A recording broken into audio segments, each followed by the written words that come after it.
There is a standard explanation for why cities build large public spaces. Population grows. Civic need expands. Infrastructure follows. That is the accepted sequence. Growth first. Construction second. Use third. It is a logical sequence. It is the sequence taught in urban planning, in architectural history, in the standard account of how modern cities developed across the 19th and early 20th centuries. And for the most part, when you examine individual buildings, a town hall, a library, a train station, the sequence holds. You can trace the population numbers. You can find the funding records. The logic appears intact, until you start measuring the spaces themselves. Not the buildings, the spaces inside them. Because when you begin to look at the civic architecture that was either constructed or documented across Europe, Russia, and parts of North America between roughly 1800 and 1900, something in the proportions does not resolve cleanly. The volumes are not slightly oversized. They are not generously planned.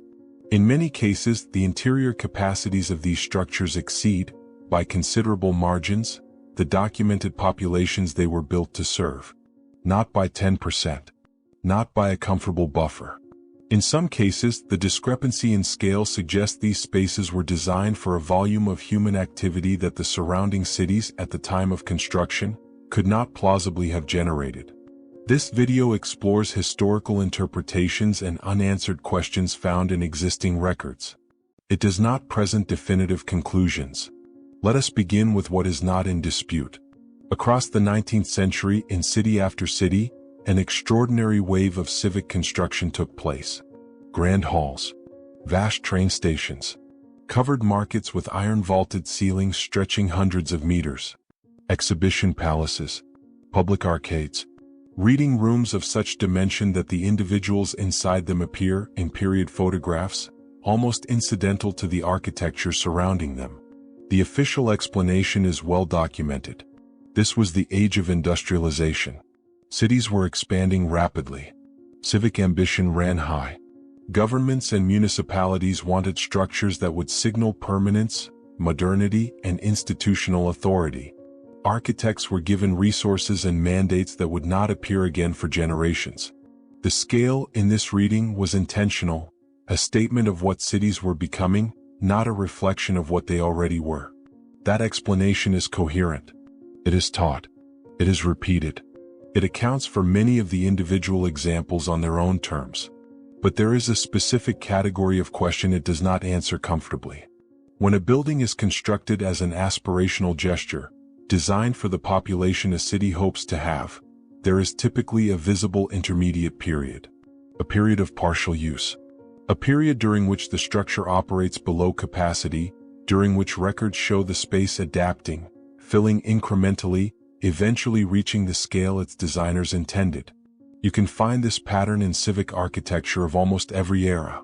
In a significant number of the structures under examination, that intermediate period is either extremely compressed or difficult to locate in the record at all. The spaces appear, and they appear in use, at scale, almost immediately. Consider the covered iron market halls built across Central and Eastern Europe in the mid to late 1800s. These are not obscure structures. Many survive. Several have been restored and remain in operation. The ones that drew early attention from architectural historians were notable not just for their engineering, the use of cast iron vaulting, the span of their roofs, the sophistication of their ventilation and drainage systems, but for their sizing. A market hall built to serve a city of 40 or 50,000 people does not, under standard planning logic, require interior floor space capable of accommodating tens of thousands of daily visitors simultaneously. And yet the floor plans, when examined against census data from the same period, repeatedly suggest exactly that mismatch. The structures are not marginally large. They are structured around a volume of circulation that the surrounding urban fabric, the streets, the housing density, the transportation infrastructure feeding into them, does not appear to support. This is not an accusation of anything. It is an observation about proportion. And proportion in architecture is rarely accidental. There is another element that complicates the straightforward growth narrative. In the standard account, civic infrastructure of this scale requires substantial lead time. Planning, survey, foundation work, material procurement. In regions where this construction occurred in concentrated bursts, and there were several, most notably in the 1840s through 1870s, the pace of completion in the record is, in places, difficult to reconcile with what is known about the labor conditions, supply chains, and administrative capacity of the period. This is not a fringe observation. Architectural historians have noted, in mainstream academic literature, that certain phases of 19th-century civic construction appear unusually accelerated given the documented resources available. The explanations offered vary. Some point to lost or incomplete records. Some suggest a reliance on prefabricated components imported from early industrial centers. Some attribute the pace to labor conditions that are not fully captured in surviving documentation. These are reasonable responses. They may be correct, but they share a common feature. They explain the anomaly by pointing to something that is no longer fully available for examination. There is also the question of what these spaces were designed around. Many of the grand civic interiors of this period, not just markets but public halls, administrative buildings, transit structures, contain architectural features that serve populations in motion. Wide internal corridors, multiple simultaneous entry and exit points, ceiling heights that manage the thermal and acoustic properties of large crowds. These are not decorative choices. They are functional ones. They solve specific problems generated by high-density human traffic. The question is not whether those features exist. They clearly do. The question is what they were responding to. Infrastructure of this specificity is typically developed in response to observed need. You design for crowd management when you have experienced crowds that required managing. You engineer for high-throughput circulation when you have data, experiential or statistical, suggesting that throughput is the primary challenge. In cities whose documented populations would not, on paper, generate those challenges at the scale the architecture addresses, the sequence becomes harder to read. Something was anticipated, or something was already present that the surviving record does not fully account for.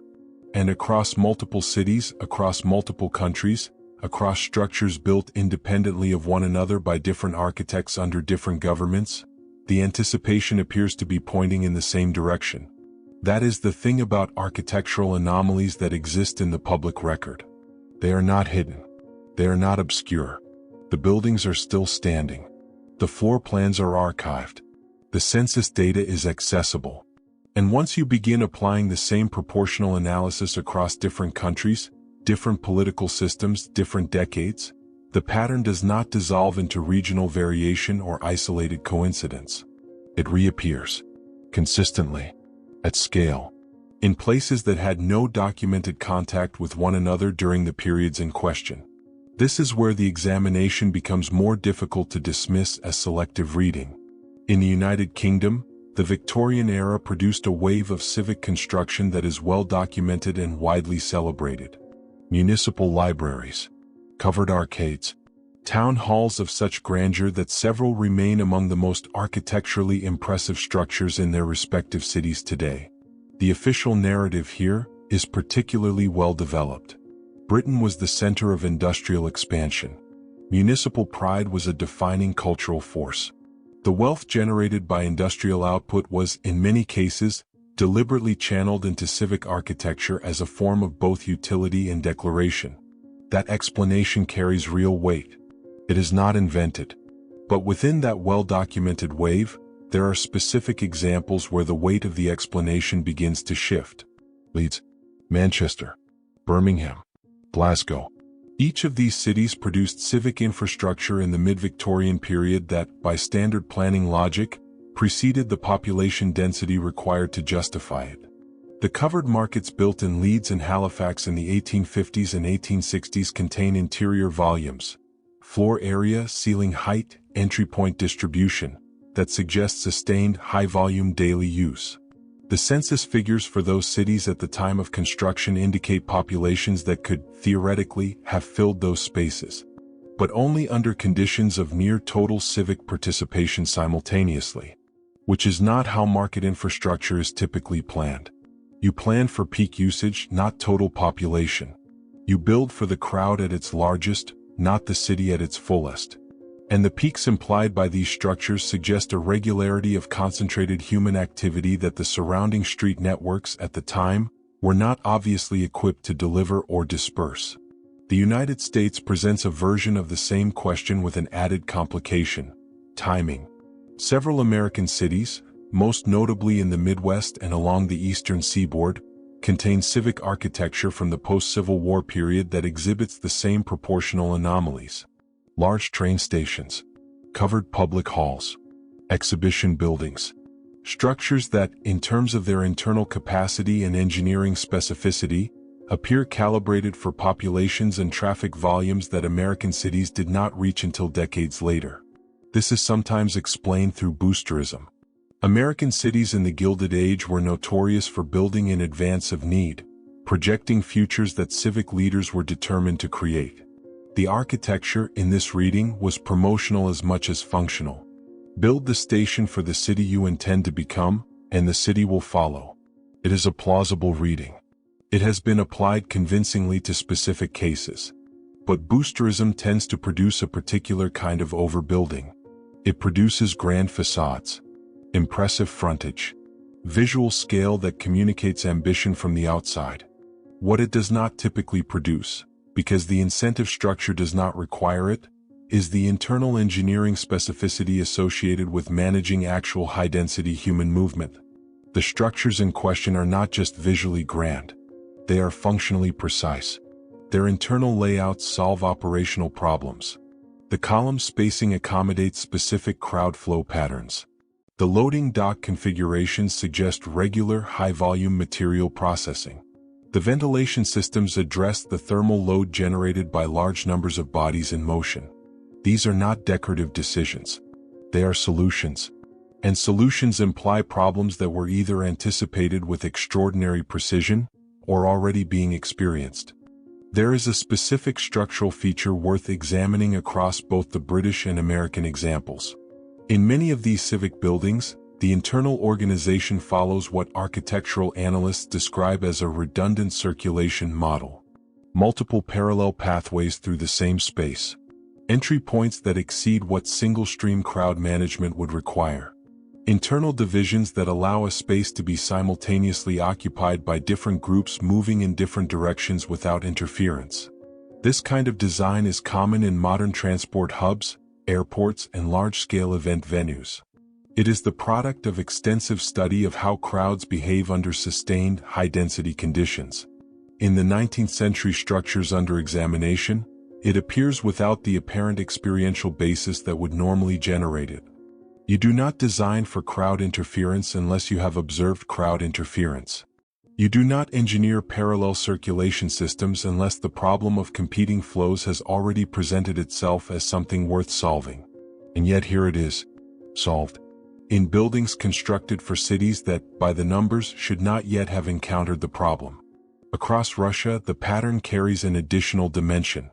The great civic halls, train stations, and administrative buildings constructed during the Imperial period, many of them in cities east of Moscow in regions that were, at the time, relatively sparsely populated, show the same internal scale mismatch. But in these cases, the population justification is even more difficult to construct. Some of these structures were built in cities whose entire regional populations would not have filled them to design capacity under any plausible model of simultaneous civic participation.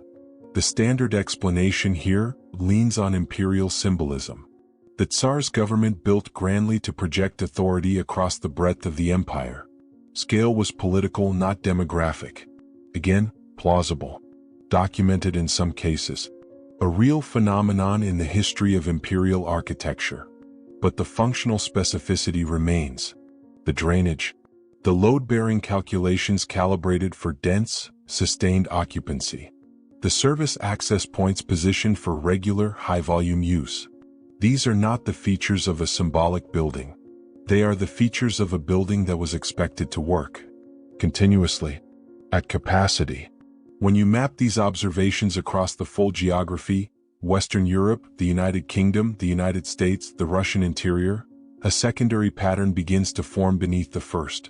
The anomalies are not random. They are not scattered arbitrarily across architectural history. They cluster around a particular window of time. They share particular engineering signatures. They appear with notable consistency in the civic categories most associated with the movement, gathering, and daily function of large populations: markets, transit halls, public assembly spaces. And they share one more feature that is harder to quantify but difficult to ignore once you have noticed it.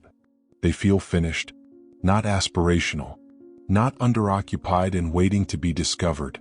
They feel, in their proportions and their functional logic, like structures that were built to meet a need that was already understood. Some researchers examining this clustering of anomalies have begun to group them under a broader interpretive label, one that attempts to account not just for the scale but for the consistency. That label and what it means and the significant disagreements surrounding it is where this examination turns next. It appears in maps. Old ones. European cartographic traditions from as far back as the 16th and 17th centuries reference a vast territorial designation across Central Asia and into Siberia, a geographic classification, not a political one, used by Western mapmakers to describe regions that were, from their perspective, incompletely understood. The term was Tartaria, or Tartary. The spelling varied. The boundaries shifted depending on the cartographer, the century, and the source material being consulted. What remained consistent was its use as a catch-all designation for enormous swaths of Eurasian territory that fell outside the neat political categories European mapping systems were designed to handle. This is the documented history of the word. It is not contested. It is in the maps. The maps are in the archives. The archives are open. What is more recent, and more contested, is the way that label has been reappropriated by a loose collection of researchers, amateur historians, and independent investigators who use it not as a geographic term, but as an interpretive framework. And it is that reappropriation and what it claims to explain that requires careful examination. The Tartaria interpretive framework, as it currently circulates in online research communities and independent documentary spaces, does not have a single, unified version. This is important to state clearly. There is no canonical Tartaria thesis. There is no central text, no agreed chronology, no unified set of claims that all adherents share. What exists instead is a constellation of overlapping observations, many of them drawn from exactly the kind of architectural and infrastructural anomalies examined in this video, organized around a general proposition. The proposition, in its broadest form, is this: that the civic architecture surviving from the 19th century is not entirely the product of the 19th century. That some portion of what is attributed to Victorian-era construction, post-Napoleonic rebuilding, or Gilded Age ambition may instead represent structures that were already present, inherited, repurposed, or simply absorbed into a new historical narrative without full accounting for their origin. It is a significant claim. It is not a small revision to the standard record.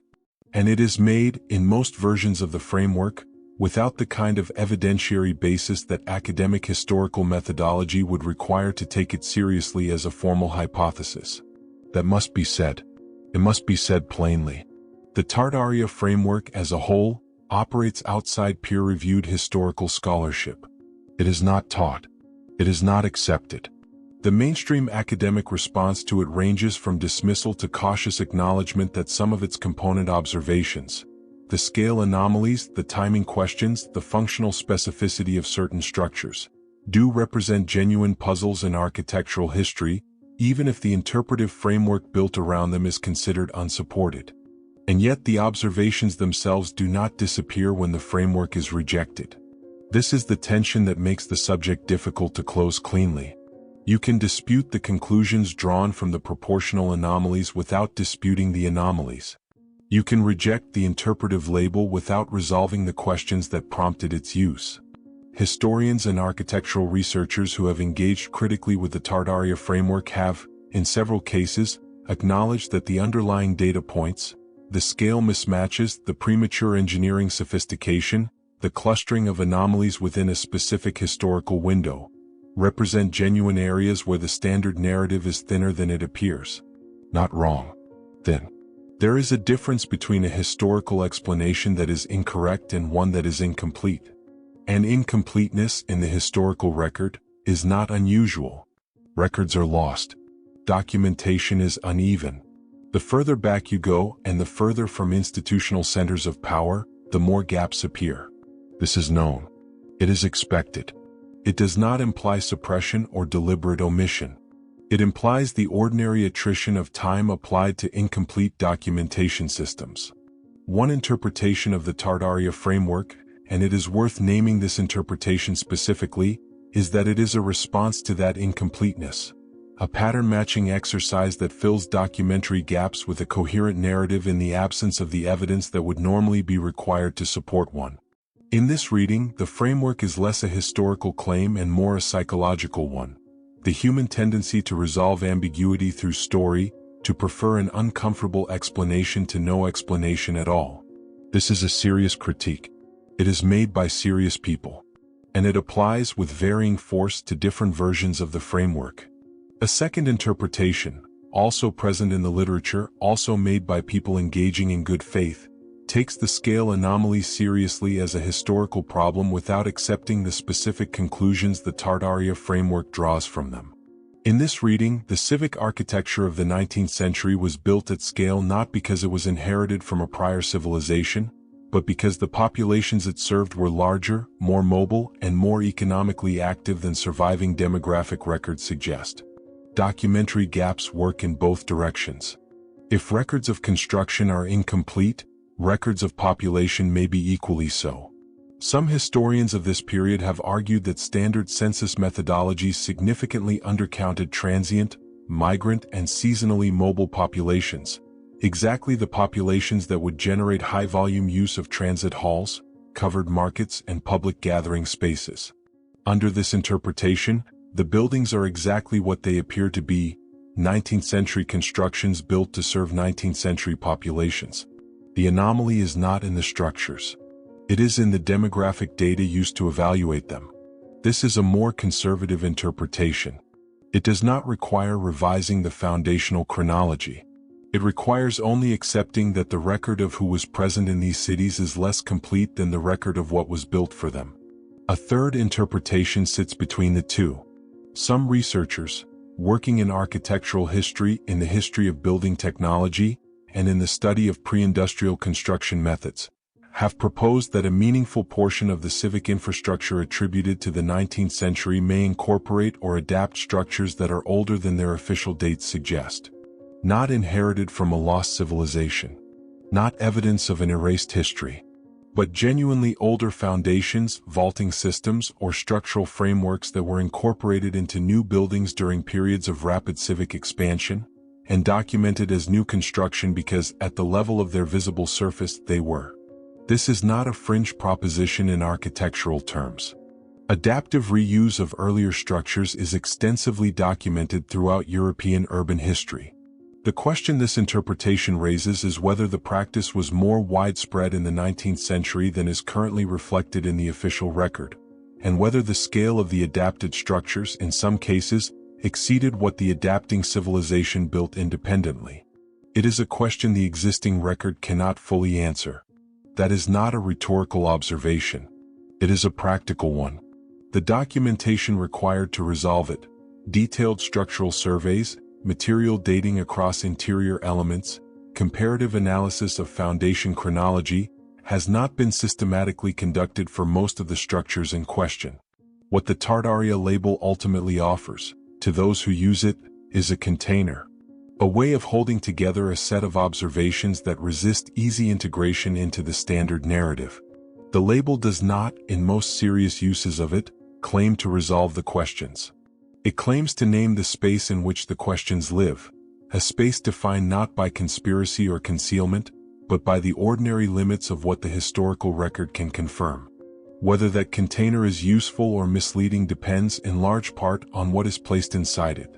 Used carefully, as a shorthand for a cluster of genuine architectural anomalies that invite further examination, it points toward real questions that architectural history has not fully engaged with. Used carelessly, as a ready-made narrative that converts ambiguity into conclusion, It closes the questions it claims to be asking. The structures remain either way. The markets with their over-engineered vaulting. The stations calibrated for crowds that the census does not account for. The public halls whose functional precision implies an operational knowledge that should not, by the standard timeline, have existed yet. They are still standing. The proportions are still there. The documentation is still incomplete in the ways it has always been incomplete. And the question of what exactly these spaces were built for, what moved through them, what gathered inside them, what volume of human life they were designed to hold, remains, in the most precise sense of the word, open. Not answered by the standard account. Not answered by the interpretive frameworks built in its gaps. Simply open. In the way that the best historical questions always are, not because the answer has been lost but because the shape of the question has not yet been fully understood.